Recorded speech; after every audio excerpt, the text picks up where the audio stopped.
So there are two primary deities to begin with, Apsu and Tiamat. Now in order to understand that, well, here's how the Mesopotamians conceptualized the world. There was a, let's call it a disk, that's salt water. Well, why? Well, what happens when you go to the end of the continent? Salt water everywhere, right? So wherever you go, you run into salt water. So that's the disk that surrounds everything. Now, why is it a disk? The world is a dome on a disk. Why? Well, say you're standing in the middle of a field. What does the world look like? A dome on a disk. So it's a phenomenological representation. So the bottom of the dome is the ground on which you stand. What happens if you dig? You hit water, fresh water. So the dome of the land is on a disk of fresh water.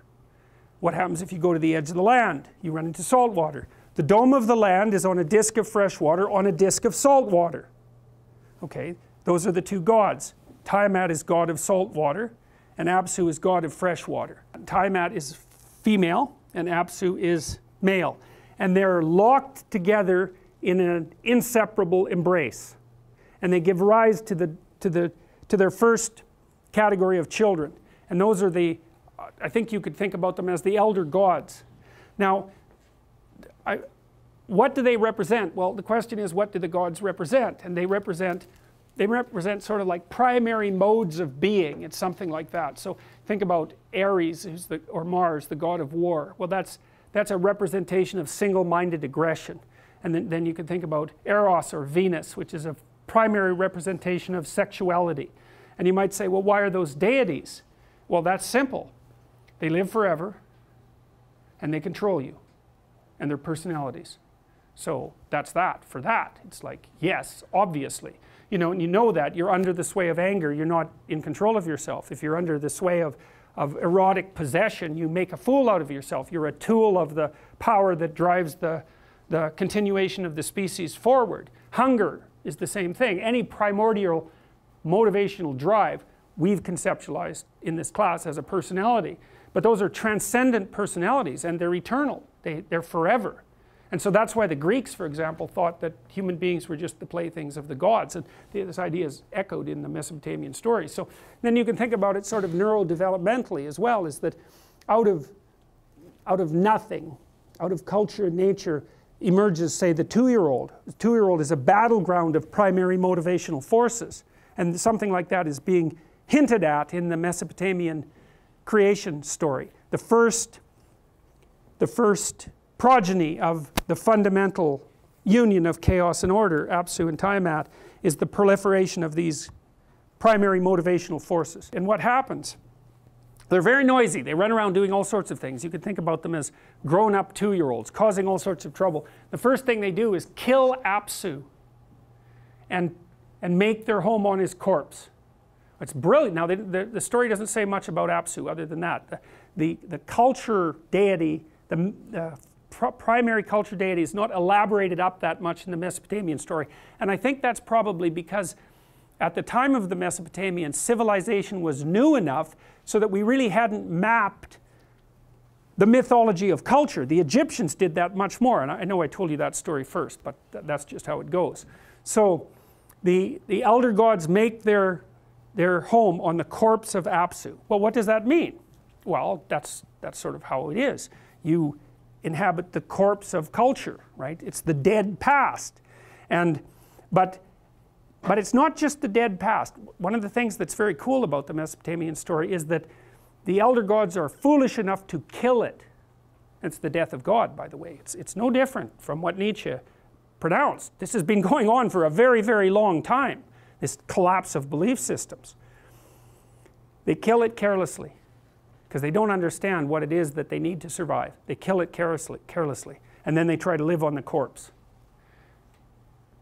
I think that's what the postmodernists do, by the way, because they assume we have this tremendous system of value that's been built up across time, and it sustains us, and everyone is criticizing it and trying to destroy it. And it's, well, we live in its corpse, and that won't nourish us forever. It has to be replenished, and there's nothing in the postmodernist philosophy that can act to replenish. Anyways, they kill Apsu. What happens when you kill order? Chaos comes back. Tiamat. And so Tiamat thinks, all right, enough of this. She wakes up and she thinks, oh, I'm going to wipe them all out. Now these gods, they're gods, eh? I mean, they're not trivial characters, but they're pretty worried because they're gods, but Tiamat is their mother. She gave birth to them. She's Mother Nature. And if she's angry about it, then the jig's up. And so what Tiamat does is she prepares this army of monsters. And they're described. There's, I think, 13 different kinds of monsters, and they're chimeric images. They're images of, you know, they're like dragons. They're half snake and half bird and half animal, and they're monstrous images. And they're sort of the Mesopotamians' attempt to imagistically represent those things that might come forward as an onslaught. And so it generates a whole 13 major monsters and then puts a whole army behind them, and she elects one of them, Kingu is his name, as head monster. So he's, for all intents and purposes, he's an early representation of Satan. He's like king of the bad guys, and it's important to know about him because something happens later in the story. So Tiamat's preparing her army of monsters, chimeras, to wipe out the gods. And so they're like shorting out about this, but while they're doing it, they're still making a lot of racket and living the high life in Apsu's corpse and propagating. And while they're doing that, they send out one god after another to combat Tiamat, and they all come back failed. So whatever these elder gods are, whatever they represent, they're not whatever it is that can confront chaos successfully and prevail. They're powers, but they're not whatever that is, that ultimate power. And that's what the Mesopotamians are trying to figure out. Who or what is king of the gods? And king of the gods is the thing that confront chaos and regenerate order. So they keep producing new gods, and one day they produce Marduk. He's born, and Marduk is a whole new category of god, and every one of the gods knows it, and he's got some very strange attributes. One of them is he can speak magic words. And so when Marduk speaks, the night sky transforms into the day sky and vice versa. So he's the verbal capacity. It's a massive discovery. It's a massive discovery by the Mesopotamians, because it's the first time we know of that the idea that it's the capacity for communicative speech as the primary deity should be at the top of the dominance hierarchy. It's one of the most remarkable discoveries of the ages. And he also has eyes all the way around his head. So Marduk is the thing that can speak and see. And it's the thing that's, so all the gods think, wow, well this is a whole new thing, man. How about you go out and combat Tiamat? Well, it doesn't sound like much of a picnic, you know. The logical thing for any sensible god to say is, how about no? But Marduk doesn't say that. He says, look, I'll make you guys a deal. You get yourself together in a hall, you know, and you have a vote, for all intents and purposes, and you vote me king of the gods. And allow me from here on in to determine destinies. That's exactly what the Mesopotamians say. He gets the tablet of destiny, and he's now in control of it. So the Mesopotamians are working out this idea that it's the thing that can see and that can talk that should be the thing that guides destiny, especially if destiny involves having to go into combat with chaos itself and restructure the world. And so Marduk says, those are the terms. I'll do it, but I'm king of the gods. And they all think, well, the fool's going to go out there and get killed anyway, so, you know, what do we have to lose? And so they agree, and so Marduk goes out to combat Tiamat, and he takes a net and a sword, and he, if I remember correctly, he fills her with a wind, which is, I believe, part of the manifestation of this voice idea. He fills her with a wind, he encapsulates her in a net. Now think about what that means. You can capture a predator in a net and then cut it up, but there's no difference between that. There's a tight analogy between that and encapsulating something novel in a conceptual network, which then enables you to cut it up into something useful. Okay, so that's what happens. Marduk goes out, he confronts Tiamat, he overcomes the monsters, and he kills Kingu. And then he cuts Tiamat into pieces, and he makes the world. And then that's the world that human beings live on. And he makes the human beings to serve the gods.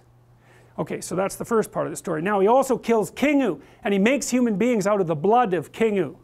Now that's a hell of a story, right? Because Kingu is king of the demons, and human beings are the creature that's made out of the blood of the king of the demons. And it's a very similar idea to the idea, the later sort of Egyptian and Judeo-Christian ideas, that there's a satanic element to being that's also characteristic of human beings. And part of that is, well, what's the difference between human beings and every other element of being?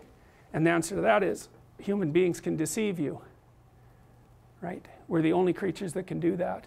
We're capable of deception, voluntary deception. We're capable of malevolence. Okay, so one of the cool things about this story, so that's Marduk. Now, here's what's so interesting about that. The Mesopotamians, they've got this story about the deities and how they organized themselves to respond to the emergence of chaos and how to master it. You go after it, you declare yourself the thing at the top of the dominance hierarchy, your eyes and speech, you go out there voluntarily, you encapsulate the chaos, you cut it into pieces, and you make the world. That makes you top god. Brilliant, bloody, absolutely phenomenally brilliant. So what happens, that's what's happening in the heavenly domain, let's say. What happens in the earthly domain? The emperor of the Mesopotamians is Marduk. He's the manifestation of Marduk on earth.